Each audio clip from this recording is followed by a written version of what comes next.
시간 하나님 말씀은 구약성경 출애굽기 20장 1절부터 3절까지의 말씀, 구약성경 112면에 있습니다.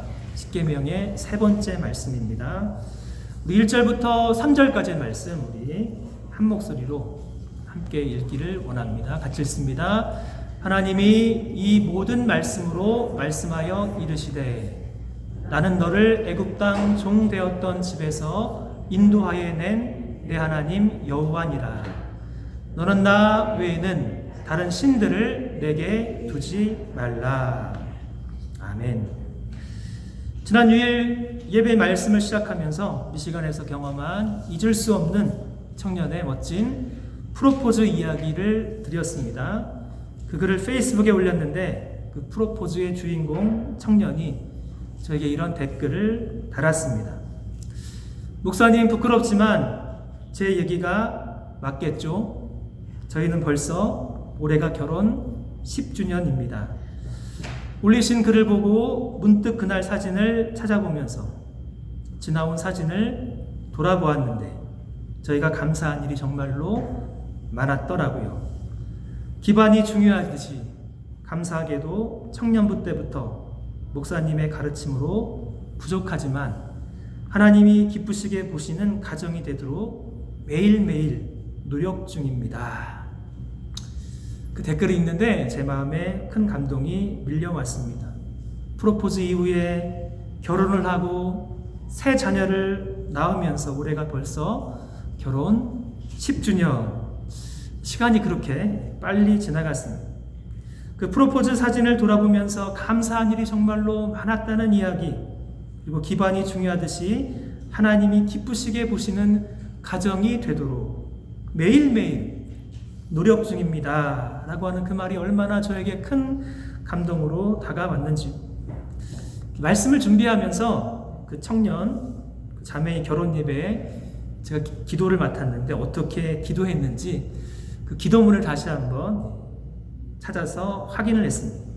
기도의 내용 가운데 제가 이렇게 기도한 내용이 있습니다.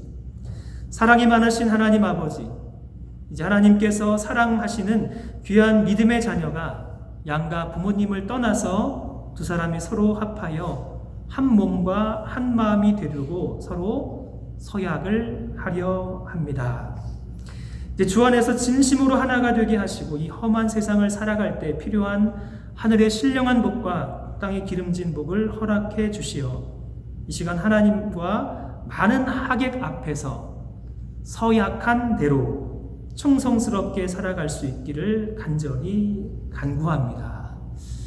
제 기도를 살펴보니까 사랑하는 형제 자매를 위한 결혼 예배의 기도의 핵심, 결혼 서약을 위해서 제가 기도를 했습니다. 결혼 서약에 하나님과 많은 하객들 앞에서 우리 결혼하는 이 형제 자매가 충성스럽게 살아가게 해달라는 기도였습니다. 사랑하는 여러분 가정 올해 결혼 몇 주년이 되셨는지요? 한번 돌아보시기를 원합니다. 올해 결혼 기념일이 아직 지나지 않았다면 지난 세월 동안 함께 살아오시면서 잠시 잊어버린 결혼 서약이 있다면 다시 한번 기억하고 확인할 수 있으면 정말로 좋겠습니다. 결혼 서약의 내용이 정말로 희미하다면 올해 결혼 기념일에는 두 분이 다시 한번 결혼 서약을 작성할 수 있는 시간이 있다면 얼마나 좋겠습니까? 결혼 서약 기억하시는지? 지난 2주일 동안 십계명의 말씀을 드리기 전에 십계명의 배경이 되는 두 가지 말씀을 나누었습니다. 하나님께서 시내산에서 이스라엘 백성들에게 시내산 언약을 체결하시려고 하는 이 중요한 목적, 이스라엘 백성들을 하나님의 보물과도 같은 소유물로 삼아서 온 땅 열방을 향하여서 제사장 나라 그리고 거룩한 백성이 되게 하시려는 것이 하나님의 중요한 목적이었습니다. 이 세 가지 목적, 이스라엘 백성들을 선택하시고 애굽에서 건져내셔서 구원하신 중요한 이유이며 동시에 지금 시내산에서 결혼 언약을 체결하시려고 하나님의 프로포즈였습니다. 시내산에서 하나님의 프로포즈에 이스라엘 백성들은 지체 없이 전심으로 하나님께서 명령하신 대로 우리가 다 행하겠습니다 라고 반응을 했습니다. 이제 모든 것이 다 준비되었습니다. 시내산 언약을 위해서 이스라엘 백성들은 시내산으로 나아오고 하늘의 하나님께서는 친히 시내산으로 강림을 하셨습니다. 정결한 신부인 이스라엘 백성들과 온 땅의 창조주 하나님께서 신랑이 되어주셔서 시내산에서 맺으신 잊을 수 없는 언약입니다. 이 언약에서 가장 중요한 것은 이 언약의 내용에 해당이 되는 결혼 서약입니다. 출애굽기 20장 10계명 말씀은 이제 하나님과 언약의 관계로 들어가려는 이스라엘 백성과 하나님의 상호 언약의 규정, 결혼 언약의 내용입니다.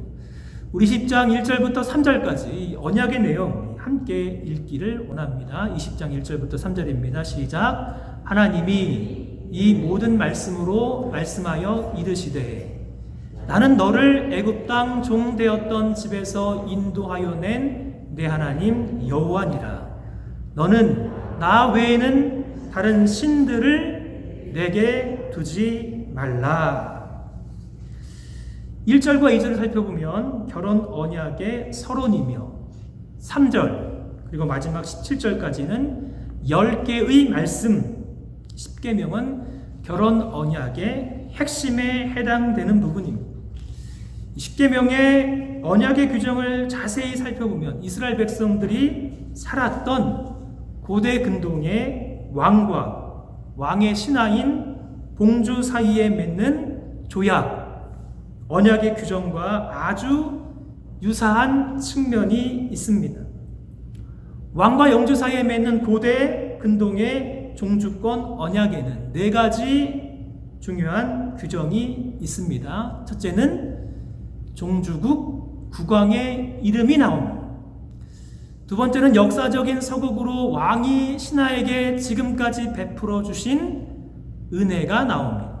세 번째는 이제는 왕의 신하가 반드시 이행해야 하는 구체적인 왕의 명령들이 있습니다. 네 번째는 왕이 명령한 명령에 순종하면 축복을 주고 왕의 명령에 불순종하면 거기에는 저주가 따릅니다. 십계명의 말씀을 자세히 살펴보면 이 4가지 요소가 동시에 다 들어 있습니다. 종주국 국왕의 이름 대신에 언약을 체결하려 하시는 하나님의 이름이 있습니다. 역사적인 서국으로 왕이 신하에게 베풀어 주신 은혜 대신에 하나님이 지금까지 이스라엘 백성들에게 베풀어 주신 은혜가 있습니다. 세 번째, 왕의 신하가 반드시 이행해야 하는 구체적인 명령들 대신에 하나님이 하나님 백성들에게 기대하시는 하나님 백성들이 반드시 지켜야 하는 명령들이 있습니다. 네 번째, 순종에는 축복, 불순종에는 저주 대신에 이 말씀 보면 하나님이 이 명령에 순종하는 사람들에게 주시는 복이 있고 이 명령에 불순종하는 사람들에게 주시는 저주의 내용도 들어 있습니다. 고대 근동의 종주권 죄악의 4가지 규정 10계명에 그대로 다 있습니다. 첫 번째, 가장 중요한 만왕의 왕이신 하나님의 이름.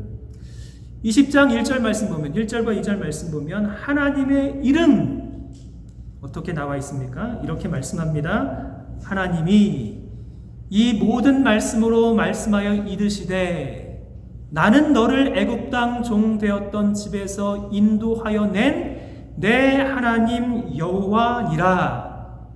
하나님의 이름이 보이십니까? 우리 하나님의 이름은 하나님이신데 구체적으로는 내 하나님 여호와이십니다. 하나님의 이름은 여호와 하나님. 출애굽기 3장 13절부터 15절까지 말씀 보면 하나님의 이름을 묻는 모세에게 하나님이 친히 하나님의 이름을 알려주시며 그 이름에 담겨져 있는 뜻을 설명하며 말씀하여 주십니다. 3장 13절부터 15절. 모세가 하나님께 아뢰되 내가 이스라엘 자손에게 가서 이르기를 너희의 조상의 하나님이 나를 너희에게 보내셨다 하면 그들이 내게 묻기를 그의 이름이 무엇이냐 하리니 내가 무엇이라고 그들에게 말하리이까. 하나님이 모세에게 이르시되 나는 스스로 있는 자이니라. 또 이르시되 너는 이스라엘 자손에게 이같이 이르기를 스스로 있는 자가 나를 너희에게 보내셨다 하라. 하나님이 또 모세에게 이르시되 너는 이스라엘 자손에게 이같이 이르기를 너희 조상의 하나님 여호와 곧 아브라함의 하나님 이삭의 하나님 야곱의 하나님께서 나를 너희에게 보내셨다 하라. 이는 나의 영원한 이름이요 대대로 기억할 나의 칭혼이라. 구약성경에 최고에 계시는 하나님이 알려주신 하나님의 이름에 있습니다. 하나님 여호와 스스로 있는 분, 누구에게 의존하지 아니하시는 스스로 계시는 자존하신 하나님이십니다. 그 하나님의 이름이 여호와이십니다. 스스로 계시는 자존하시는 하나님, 그냥 저 멀리 우리와 아무런 상관이 없는 존재가 아니라 스스로 계시는 하나님께서 친히 조상 아브라함과 이삭과 야곱의 하나님이 되어주셔서 우리와 언약을 맺어주시는 언약의 하나님이 되어주셨습니다. 하나님의 영원한 이름, 대대로 기억할 하나님의 칭호, 하나님의 이름은 여호와 하나님. 출애굽기 6장 3절부터 7절까지 말씀 보면 여호와 하나님의 이름의 의미의 중요성을 다시 한번 더 정확하게 말씀하여 주십니다. 하나님이 모세에게 말씀하여 이르시되 내가 아브라함과 이삭과 야곱에게 전능의 하나님으로 나타났으나 나의 이름을 여호와로는 그들에게 알리지 아니하고 가나안 땅 곧 그들이 거류하는 땅을 그들에게 주기로 그들과 언약하였더니 이제 애굽 사람의 종으로 삼은 이스라엘 자손의 신음소리를 내가 듣고 나의 언약을 기억하노라. 그러므로 이스라엘 자손에게 말하기를 나는 여호와라. 내가 애굽 사람의 무거운 짐 밑에서 너희를 빼내며 그들의 노역에서 너희를 건지며 편팔과 여러 큰 심판들로서 너희를 속량하여 너희를 내 백성으로 삼고 나는 너희의 하나님이 되리니 나는 애굽 사람의 무거운 짐 밑에서 너희를 빼낸 너희의 하나님 여호와인 줄 너희가 알지라. 언약의 조상인 아브라함과 이삭과 야곱에게 하나님은 여호와 스스로 계시는 하나님이시지만 그들에게는 전능의 하나님으로만 나타나셨습니다. 여호와라고 하는 이름을 그들에게 주시지 아니하셨습니다. 나는 여호와라. 나는 너희의 하나님 여호와라. 은혜롭고 자비로우신 우리 하나님의 존귀한 호칭, 이름, 칭호입니다. 스스로 계시는 하나님은 한 번 맺은 언약에 항상 신실하셨던 약속의 하나님이셨습니다. 하나님의 이름. 두 번째, 역사적인 서곡에는 종주가 봉신에게 지금까지 베풀어 준 큰 은혜가 나옵니다. 우리 여호와 하나님께서 지금까지 이스라엘 백성들에게 베풀어 주신 지극히 큰 은혜, 잊을 수 없는 은혜가 있습니다.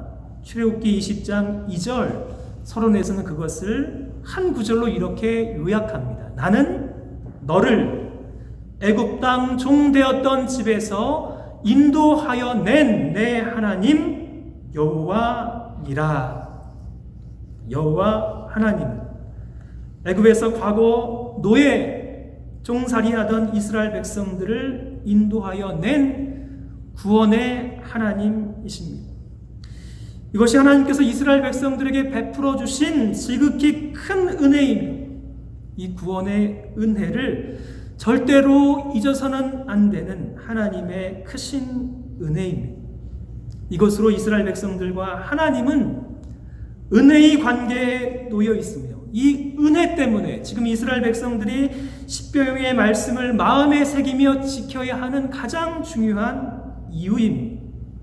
십계명의 하나님의 말씀, 구원을 얻기 위해서 지켜야 하는 하나님의 말씀이 아니라 이미 하나님의 전적인 은혜로 말미암아 구원을 얻은 하나님의 백성들이 마땅히 하나님의 은혜에 감사하고 합당한 반응으로 지켜야 하는 하나님의 은혜의 말씀인 것입니다. 신약성경 마태복음 19장 16절, 어느 부자 청년이 나와서 예수님께 이렇게 질문을 했습니다.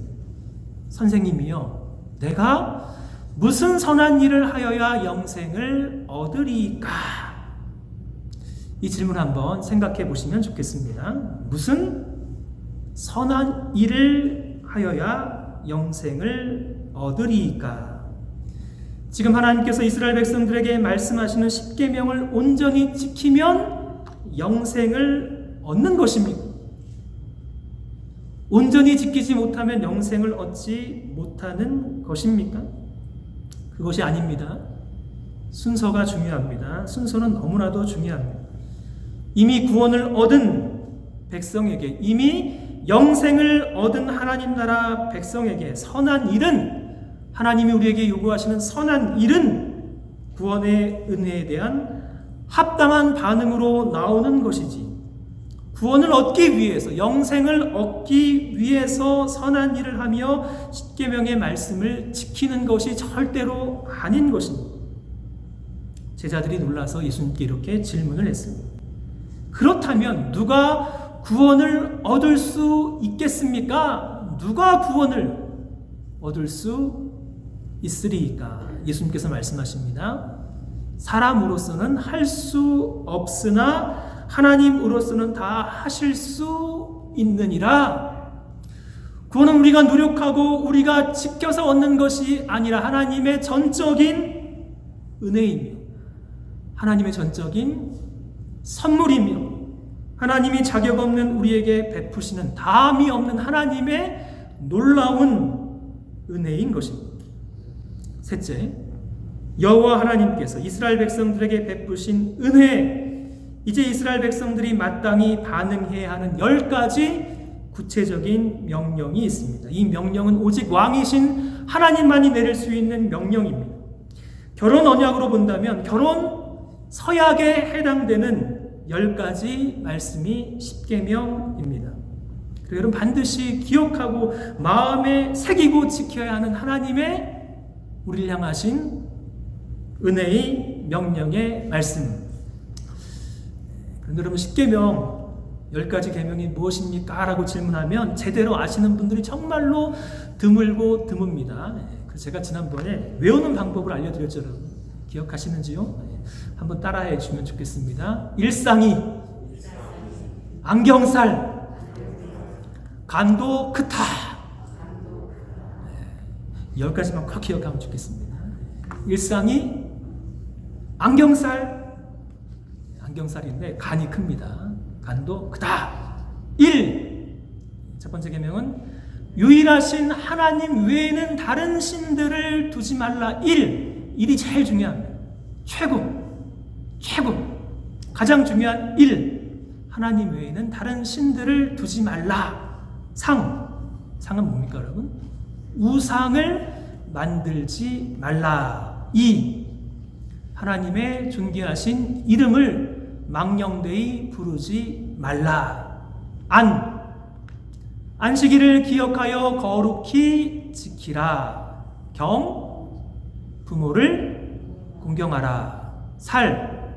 살인하지 말라.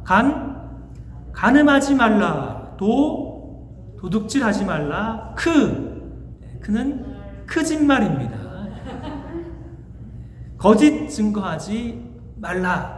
마지막 타는 탐내지 말라. 다시 한번 마음에 새기면 여러분, 일상이, 안경살, 간도 크다.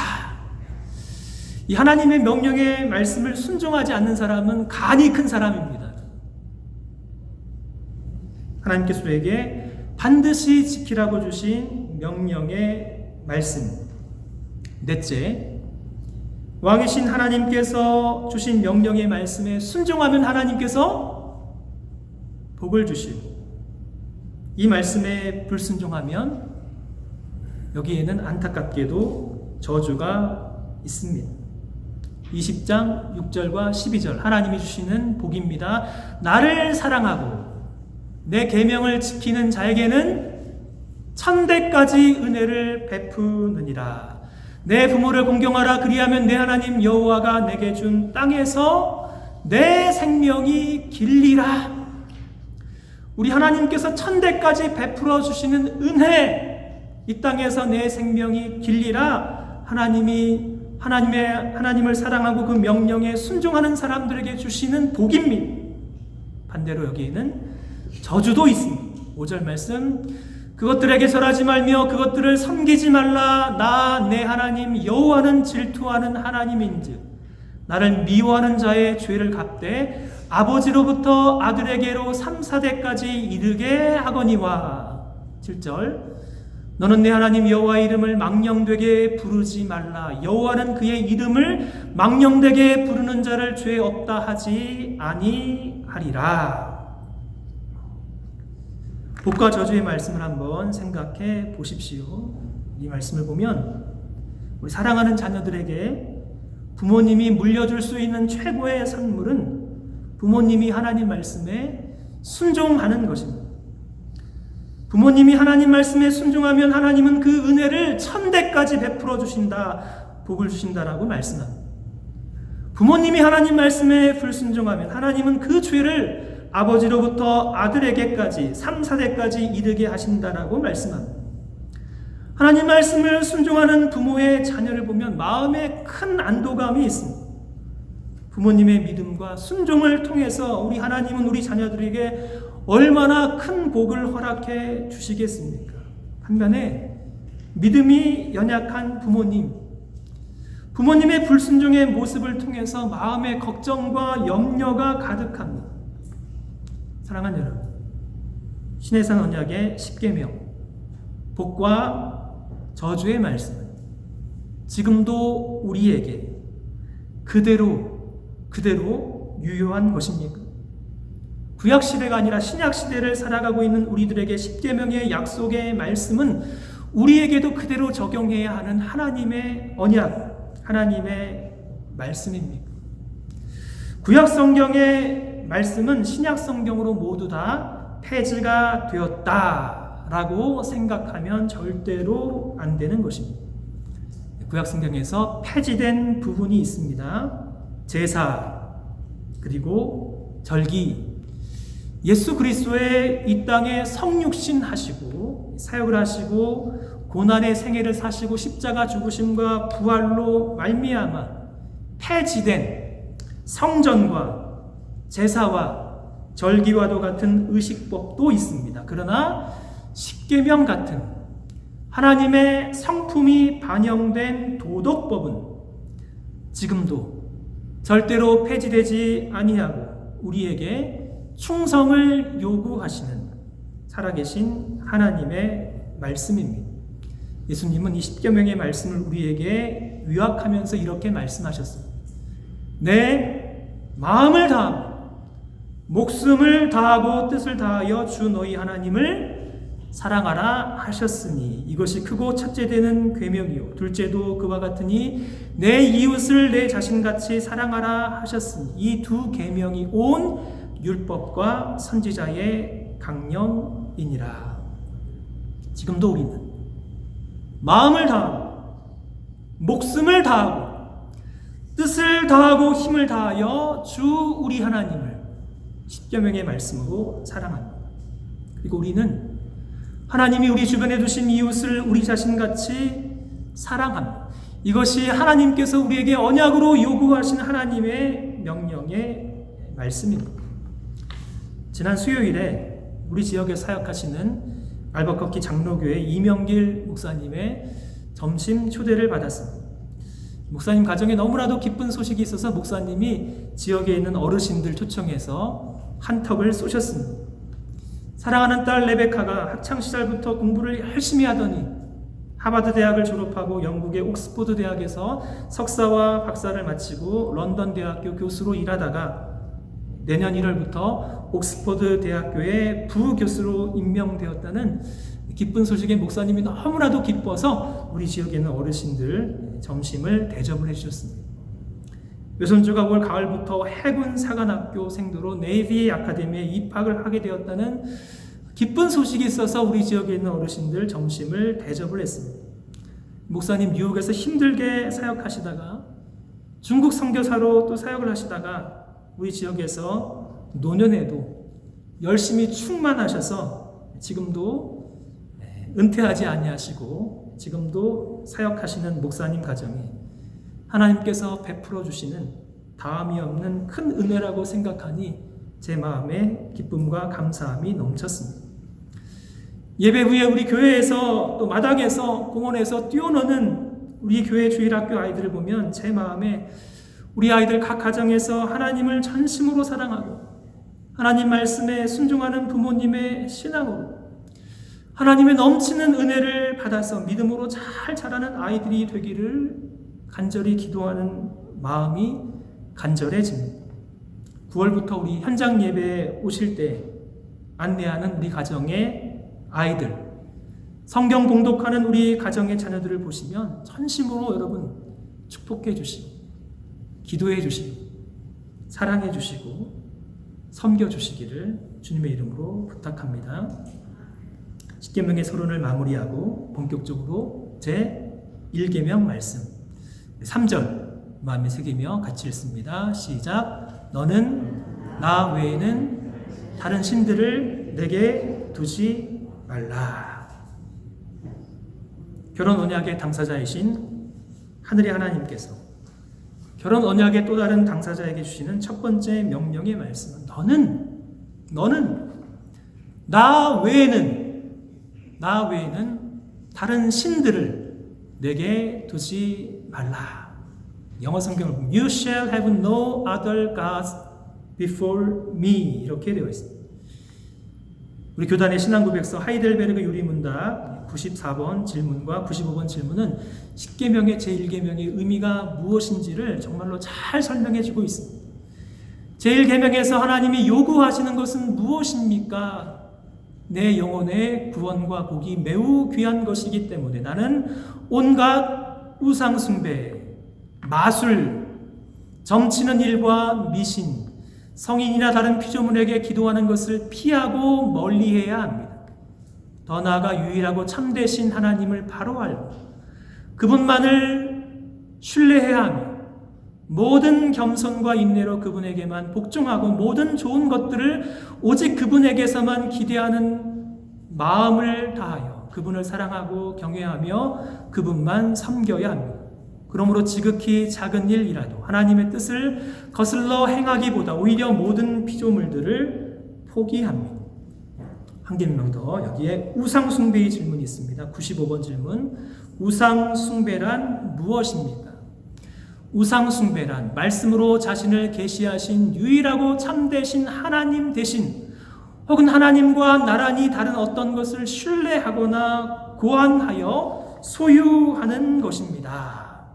1계명의 핵심은 우리가 우리 삶에서 최고 가장 중요하게 여기는 대상, 우리가 가장 사랑하고 가장 신뢰하고 가장 믿고 섬겨야 할 유일하고 최고의 대상이신 하나님을 말씀합니다.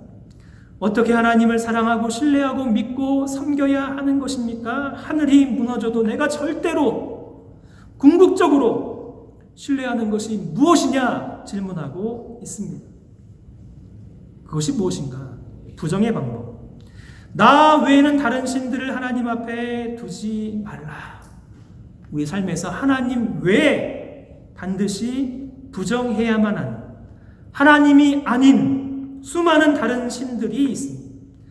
하나님이 아닌데 하나님처럼 우리에게 다가오는 소위 우상이 있습니다. 우상의 한자 우는 어리석을 우, 바보 우가 아닙니다. 이 우는 배우자의 배우자. 남편의 배우자는 아내, 아내의 배우자는 남편에 해당되는 우상은 하나님이 아닌데 하나님과 배우 짝을 이루는 하나님이 아닌 하나님. 가방으로 본다면 명품 가방이 있는데 명품 가방의 우에 해당되는 짝퉁 가방. 하나님이 아닌데 하나님처럼 여기는 가짜 하나님, 짝퉁 하나님이 있습니다. 가만히 한번 생각해 보십시오, 여러분. 정말로 내가 절대적으로 궁극적으로 신뢰하는 신뢰의 대상이 누구인가? 정말로 여호와 하나님 한 분이신가? 아니면 하나님이 아닌 가짜 하나님, 짝퉁 하나님인가?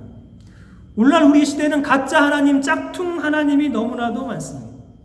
교회의 성도라고 하지만 가짜 하나님, 짝퉁 하나님을 붙들고 의지하는 분들이 너무나도 많습니다. 어느 사람들에게는 자녀가 인생의 전부입니다. 자녀는 사랑의 대상이지만 하나님이 아닙니다. 정말로 많은 분들에게 이 자본주의 시대에 돈이 짝퉁 하나님이신 분들이 너무나도 많습니다. 돈이 인생의 전부입니다. 정말로 그것을 신뢰합니다. 그것이 없으면 너무나도 불안하고 초조합니다. 하나님이 아닙니다. 하나님 외에 하나님 나라 백성이지만 민족이 최고의 가치, 국가가 최고의 가치, 가문이 최고의 가치, 혈통이 최고의 가치인 분들이 계십니다. 이 이데올로기가 가득한 시대에 반공, 극우, 극좌, 진보 이념이 최고인 분들이 계십니다. 하나님이 아닙니다. 가짜 하나님, 짝퉁 하나님이십니다. 하나님을 하나님 앞에 둔다면 지극히 겸손과 인내로 정말 내 마음을 다하고 내 뜻을 다하고 내 힘을 다하여 하나님을 사랑한다. 하나님을 사랑하면 마땅히 하나님을 예배합니다. 가짜 하나님, 짝퉁 하나님을 사랑하고 예배할 것인가? 아니면 진짜 하나님, 살아계신 하나님, 우리에게 구원의 은혜를 베풀어 주신 하나님, 그 하나님을 사랑하고 전심으로 예배하는 삶을 살 것인가? 이제 하나님과 결혼 언약의 관계로 들어가려고 하는데 마음에는 가짜 하나님, 짝퉁 하나님을 품고서는 절대로 언약의 관계에 들어가서는 안 되는 것입니다. 그러기에 우리의 인생은 선택을 해야 하는 것입니다. 가짜 하나님, 짝퉁 하나님을 붙들고 살 것인가? 아니면 진짜 하나님, 살아계신 하나님, 우리에게 순종을 요구하신 하나님을 사랑하고 섬길 것인가? 여호수아 24장 14절부터 15절, 모세의 후계자 여호수아는 약속의 땅 가나안 땅 정복 전쟁을 마무리하면서 둘 중에 하나를 선택하라고 이스라엘 백성들에게 요구합니다. 이 두 구절 말씀 우리 선택을 받으며 함께 읽기를 원합니다. 시작. 그러므로 이제는 여호와를 경외하며 온전함과 진실함으로 그를 섬기라. 너희 조상들이 강 저쪽과 애굽에서 섬기던 신들을 치워버리고 여호와만 섬기라. 만일 여호와를 섬기는 것이 너희에게 좋지 않게 보이거든 너희 조상들이 강 저쪽에서 섬기던 신들이든지 또는 너희가 거주하는 땅에 있는 아모리 족속의 신들이든지 너희가 섬길 자를 오늘 택하라. 나와 내 집은 여호와를 섬기겠노라. 사랑하는 여러분, 오늘 여러분에게 선택을 요구하신 하나님 앞에 어떤 선택을 하시겠습니까? 가짜, 짝퉁 하나님을 사랑하고 예배하고 섬길 것인가? 가짜를 의지하고 일평생 살아갈 것인가? 아니면 전심으로 진짜 하나님, 언약의 하나님, 복 주시는 하나님, 구원의 하나님만 사랑하고 그분을 예배하고 그분을 섬길 것인가? 제1계명은 우리에게 하나님과 언약할 배우자에게 이제 결혼 서약으로 하나님 앞에 설 배우자인 우리에게 주시는 하나님의 말씀입니다. 너는 나 외에는 다른 신들을 내게 두지 말라. 사랑하는 여러분, 이 말씀을 마음에 새기십시오. 우리는 다른 신들이 아닌 하나님만 사랑합니다. 하나님만 예배합니다. 마음과 뜻과 정성을 다하여 힘을 다하여 우리 이 땅에 사는 동안에 하나님을 사랑하고 예배하며 하나님을 섬깁니다. 사랑하는 여러분, 그런 여러분 되시기를 주님의 이름으로 축복합니다.